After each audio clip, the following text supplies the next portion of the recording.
नमस्कार, देश हमारा में आपका स्वागत है। मैं हूं कपिल मिश्रा और खबरों की शुरुआत करेंगे। कर्नाटक कैबिनेट ने धर्मांतरण विरोधी कानून को रद्द करने का फैसला लिया है। इस कानून को राज्य की पूर्ववर्ती भाजपा सरकार ने लागू किया था। कानून को रद्द करने के लिए सरकार विधानसभा के आगामी सत्र में प्रस्ताव लेकर आएगी। साथ ही केवी हेडगेवार से जुड़ा चैप्टर कर्नाटक के पाठ्यक्रम से बाहर करने के फैसले पर भी कैबिनेट ने मुहर लगा दी है। इस मामले में अब सियासत भी तेज हो गई है। मध्य प्रदेश के गृह मंत्री नरोत्तम मिश्रा ने कांग्रेस पर निशाना साधते हुए कहा है कि कर्नाटक में धर्मांतरण विरोधी कानून वापस लेने से साफ हो गया है कि कांग्रेस का हाथ जिहादियों के साथ है। वहीं मध्य प्रदेश के भाजपा प्रदेश अध्यक्ष वीडी शर्मा ने ट्वीट किया है कि कांग्रेस ने कर्नाटक में धर्मांतरण विरोधी कानून वापस लेकर अपनी असली जो सोच है उसको सामने रखा है। इस मामले में छत्तीसगढ़ के सीएम भूपेश बघेल का कहना है कि छत्तीसगढ़ में 2006 में ऐसा ही बिल पास हुआ था। अब तक राष्ट्रपति के पास अटका हुआ है। भाजपा लोगों को गुमराह करना बंद करे।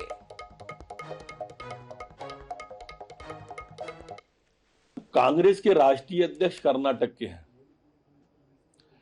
इसलिए कर्नाटक में जो वापस लिया गया है धर्मांतरण वाला, इससे आप कांग्रेस का हिडन एजेंडा समझ जाओ। अब खड़गे जी तो कुछ बोलेंगे नहीं, बोलने स्थिति में भी नहीं होंगे, पर प्रियंका जी राहुल जी से जरूर सवाल है कि प्रियंका जी कहती थी कि लड़की हूं, लड़ सकती हूं। अब ये तो लड़कियों की सुरक्षा के लिए था धर्मांतरण विधेयक, उनको संरक्षण देने के लिए था। क्या कानून रद्द करना जिहादियों को संरक्षण देना नहीं है? एक बात स्पष्ट हो गई कि कांग्रेस का हाथ जिहादियों के साथ। अभी कर्नाटक में कांग्रेस की सरकार आई है और आज दो फैसले किए। आते ही उन्होंने आज धर्मांतरण रोकने वाला जो विधेयक था उसको वापस ले लिया। परम पूज्य हेडगेवार जी का पाठ चैप्टर से हटा दिया। जिस जिहाद के खिलाफ आप सब लोग हैं, लड़ाई लड़ते हैं, ये उस जिहाद के पक्ष में स्पष्ट खड़े हो गए। ये कांग्रेस की मानसिकता है। ये जो नफरत का सामान बेच रहे हैं देश के अंदर, देश को बांटने के लिए, ये आप सब देख लीजिए स्पष्ट रूप से। कांग्रेस की मानसिकता बताती है कि वो जिहादियों के साथ है, वो धर्मांतरण के पक्ष में है, वो राष्ट्रवादियों से नफरत करती है कांग्रेस। ये स्पष्ट रूप से इस फैसले के ऊपर आ गया है और इसलिए मध्य प्रदेश के लोगों को आने वाले दिनों में यह सोचना चाहिए कि ये किस तरह की नफरत की राजनीति कांग्रेस ले जा रही है। कहना कुछ और, दिखाना कुछ और करना कुछ और। कांग्रेस में मोहब्बत की दुकान जो बार बार विदेशों में भी आकर के मोहब्बत की दुकान चल रही है।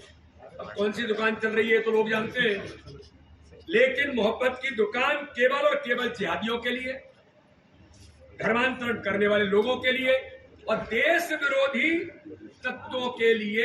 कांग्रेस के श्रीमान राहुल गांधी और कांग्रेस के उनकी चाटुकारिता करने वाले जो नेता हैं मध्य प्रदेश के भी, ये केवल और केवल ये दुकान उन लोगों के लिए है जो जिहादी प्रवृत्ति के लिए है। उसमें कानून बनता है तो एक लाइन का नहीं रहता है, उसमें सारे कंडिकाएं होती है। उसमें किस कंडिका में क्या क्या बदलाव किए हैं, किसको विलोपित किए हैं, तो बिना जानकारी के कोई भी बयान दे देना मैं नहीं समझता उचित है। यदि छत्तीसगढ़ के बारे में बोलो तो छत्तीसगढ़ में धर्मांतरण तो जो मध्य प्रदेश के समय से लागू था। छत्तीसगढ़ में कांग्रेस ने पाटन से विधानसभा वार प्रशिक्षण शिविर की शुरुआत कर दी है। मुख्यमंत्री भूपेश बघेल के विधानसभा क्षेत्र पाटन से प्रशिक्षण की शुरुआत हुई है। अब पूरे प्रदेश में इसी तरह प्रशिक्षण दिया जाएगा। आखिर क्या खास है इस बार कांग्रेस के प्रशिक्षण में, कौन से गुर सिखाने जा रही है कांग्रेस, देखिए हमारी इस खास रिपोर्ट में। छत्तीसगढ़ में कांग्रेस जब तक विपक्ष में थी, कांग्रेस का फोकस बूथ मैनेजमेंट पर हुआ करता था। 2018 में पहली बार कांग्रेस ने 23,000 से अधिक बूथों में बूथ कमेटियों का गठन किया, लेकिन 2023 के चुनाव में कांग्रेस का फोकस बूथ मैनेजमेंट से भी ज्यादा सोशल मीडिया पर है। इसकी वजह भाजपा का सोशल मीडिया पर सरकार के खिलाफ होने वाला प्रचार है। बिरनपुर और कवर्धा जैसी घटनाओं से भी कांग्रेस ने सबक लिया है। यही वजह है कि एक तरफ जहां प्रशासन को सोशल मीडिया पर अफवाह और हेट स्पीच पर लगाम कसने के निर्देश दिए गए हैं, वहीं सियासी लड़ाई के लिए कांग्रेस अपने कार्यकर्ताओं को ट्रेन कर रही है। मुख्यमंत्री का आरोप है कि भाजपा सोशल मीडिया पर लगातार भ्रम फैलाने की कोशिश कर रही है। वहीं कांग्रेस के प्रशिक्षण पर पूर्व मंत्री अजय चंद्राकर ने तंज कसा है। उन्होंने कहा कि कांग्रेसियों को घोटाले करने का प्रशिक्षण दिया जा रहा है। अभी हमारे 5 जो संभाग है उसके प्रशिक्षण हो गए। अब विधानसभा में जा रहे हैं, जिसमें सोशल मीडिया एक प्रमुख है, क्योंकि भारतीय जनता पार्टी उसी के माध्यम से झूठ फैलाने का काम करती है, तो उसके लड़ने के लिए हमारे पास पाउस होना चाहिए। तो वो तैयारी। और दूसरा जो सरकार की उपलब्धि है, यूपीए सरकार की उपलब्धि है, केंद्र सरकार की नाकामी है, बूथ मैनेजमेंट है, इन सारे विषयों पे प्रशिक्षण कार्यक्रम है। और ये जब कंप्लीट हो जाएगा उसके बाद फिर बूथ का करेंगे। प्रशिक्षण बिल्कुल देना चाहिए, और जो स्टार्टअप शुरू किए हैं उनके बारे में वृहद जानकारी देना चाहिए कि 2 नंबर में शराब कैसे बेची जाती है, रेती चोरी कैसे होती है, नशे का व्यापार कैसे होता है, धान की तस्करी कैसे होती है, कोयले में लेवी कैसे वसूल की जाती है, बांध के पानी को बहा के बेचा कैसे जाता है, उसकी चाबी को कौन रखता था। ये नए जो स्टार्टअप आए हैं छत्तीसगढ़ में, उसके बारे में कांग्रेस के कार्यकर्ताओं को प्रशिक्षण मिलना आवश्यक है, जरूरी है। 2023 के महामुकाबले में राज्य सरकार के काम के साथ ही छत्तीसगढ़ियावाद कांग्रेस के लिए अहम मुद्दा होगा। पार्टी पहले ही भाजपा से राम कृष्ण गाय और धान का मुद्दा छीनने का दावा कर रही है। इन मुद्दों पर किए गए कार्यों को जनता तक पहुंचाने और विपक्षी हमलों का जवाब देने सोशल मीडिया सबसे बड़ा हथियार है। यही वजह है कि पहली बार कांग्रेस बूथों को मजबूत करने से ज्यादा ध्यान सोशल मीडिया पर दे रही है। रायपुर से INS 24/7 के लिए गौरव शर्मा की रिपोर्ट। ये छत्तीसगढ़ ही नहीं बल्कि पूरे देश में इस समय हिंदू राष्ट्र को लेकर विमर्श जारी है। साधु संत ही नहीं, सियासी लोग भी हिंदू राष्ट्र के पक्ष या विपक्ष में अपनी बात कह रहे हैं। ऐसे में छत्तीसगढ़ की कांग्रेस विधायक अनीता शर्मा के हिंदू राष्ट्र की पैरवी करने से सियासत में बवाल मच गया है। देखिए हमारी खास रिपोर्ट।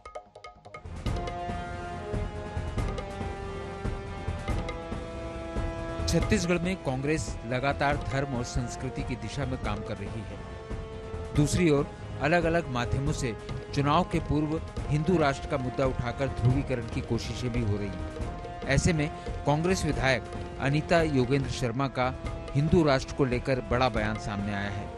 अनीता शर्मा ने हर किसी को अपने अपने स्तर पर हिंदू राष्ट्र का प्रयास करने की पैरवी कर डाली।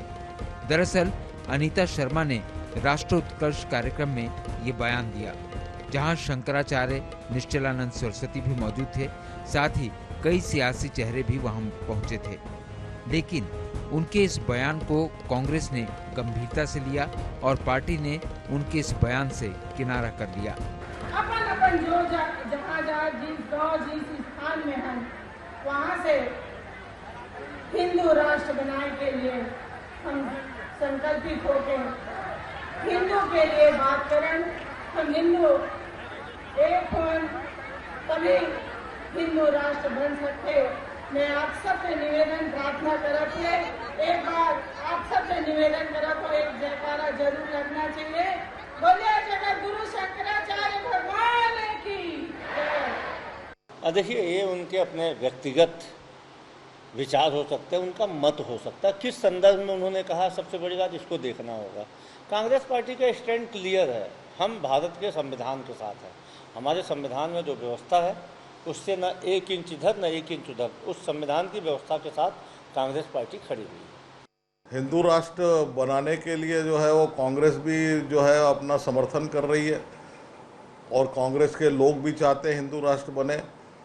और ये जो है आज हिंदुस्तान जो है वो हिंदू बाहुल्य है, और जो हमारे महात्मा आते हैं, ये आते हैं, सभी संत महात्मा लोग जो है वो अपने विचार भी रखते हैं, लेकिन भारतीय जनता पार्टी भी जो है इसके अंदर में, भारत के अंदर में हिंदू राष्ट्र को लेकर प्रदेश में चल रही चर्चाओं से कांग्रेस ने खुद को अब तक दूर रखा है, लेकिन कांग्रेस की विधायक ने ही अब हिंदू राग छेड़कर कांग्रेस की मुश्किलें बढ़ा दी हैं।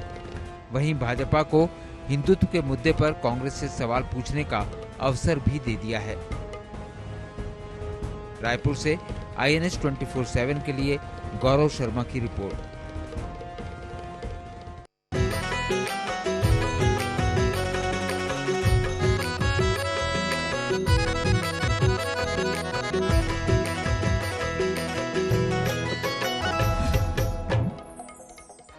और चलिए अब बात कर लेते हैं विकास का गढ़ छत्तीसगढ़ की। मुख्यमंत्री भूपेश बघेल के नेतृत्व में राज्य में समर्थन मूल्य पर धान खरीदी और उठाव के मामले में छत्तीसगढ़ नित्य नए रिकॉर्ड गढ़ रहा है।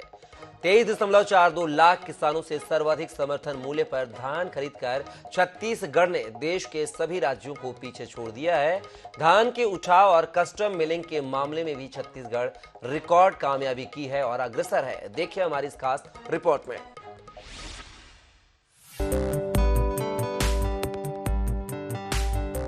इस साल छत्तीसगढ़ राज्य ने समर्थन मूल्य पर 107.53 लाख मैट्रिक टन धान की खरीदी की। किसानों से क्रय किए गए धान के उठाव की बेहतर और समानांतर व्यवस्था के चलते खरीदी केंद्रों से 100% धान का उठाव हो चुका है। राज्य में युद्ध स्तर पर कस्टम मिलिंग और सेंट्रल पूल में चावल जमा करने का सिलसिला भी जारी है। सेंट्रल पूल में छत्तीसगढ़ को इस साल 61 लाख मीट्रिक टन चावल जमा करना है, जिसमें अब तक 50 लाख से अधिक मीट्रिक टन चावल जमा किया जा चुका है। छत्तीसगढ़ की कस्टम मिलिंग जो नई आई है उससे लोग काफ़ी प्रभावित और उत्साहित हैं। आज हमको उसके निराकरण में ज़्यादा मशक्कत नहीं करना पड़ रहा है। पहले धान उठाव के लिए बहुत दबाव देना पड़ता था, लेकिन आज लोगों में इतना कंपटीशन है कि हमको ज़्यादा मिल जाए, हम ज़्यादा करेंगे। तो जो उनको प्रोत्साहन राशि दी जा रही है उसका असर है कि लोग जो है कस्टम मिलिंग में अपनी जवाबदारी और उत्सुकता दिखा रहे हैं। छत्तीसगढ़ सरकार द्वारा धान के कस्टम मिलिंग की राशि 40 रुपए से बढ़ाकर 120 रुपए करने और खरीदी केंद्रों से धान के सीधे उठाव की व्यवस्था के चलते धान के उठाव और कस्टम मिलिंग को लेकर मिलर्स में होड़ मची है। यही वजह है कि खरीदी केंद्रों से मिलर्स धान का तेजी से उठाव और कस्टम मिलिंग के लिए दिन रात एक किए हुए हैं। राज्य में कस्टम मिलिंग के लिए इस साल मिलर्स के पंजीयन संख्या में वृद्धि हुई। बीते वर्ष 2035 मिलर्स ने पंजीयन कराया था और इस साल 254 नए मिलर्स के पंजीयन कराने से ये संख्या बढ़कर 2289 पर पहुंची। मिलर्स का कहना है कि सरकार द्वारा प्रोत्साहन राशि बढ़ाए जाने से कस्टम मिलिंग में तेजी आई है। देखिए, धान का उठाव तो लगभग पूरा हो चुका है और जो इस बार सरकार की जो नीति थी वो बहुत फेवरेबल नीति थी मिल वालों के लिए। और पहली बार ऐसा हुआ है कि बारिश आने के पहले ही पूरा धान उठ चुका है। तो इसके लिए सभी मिलर्स को भी मैं साधुवाद देना चाहूँगा और सरकार को भी देना चाहूँगा कि उन्होंने बहुत तत्परता से मिलर को सहयोग किया और इसके कारण सारा धान उठ चुका है। नहीं, हर वर्ष क्या होता था कि बारिश में धान भीग जाता था, इस बार वैसी पोजीशन नहीं है। प्रोत्साहन राशि बढ़ाने से ही सारा बेनिफिट मिला है, क्योंकि पहले प्रोत्साहन राशि बहुत कम थी और जब नई सरकार आई तो उन्होंने प्रोत्साहन राशि बहुत अच्छी बढ़ा दी। मिलर सब संतुष्ट हैं उससे और मुझे लगता है कि दिनों दिन और इसमें प्रगति होती जाएगी। साल दर साल किसानों के धान का एक एक दाना खरीदकर भूपेश सरकार ने नए रिकॉर्ड स्थापित किए। यही वजह है कि पूरे देश में छत्तीसगढ़ का धान खरीदी मॉडल और कस्टम मिलिंग नीति की जमकर सराहना हो रही है। Bureau report INH 24/7।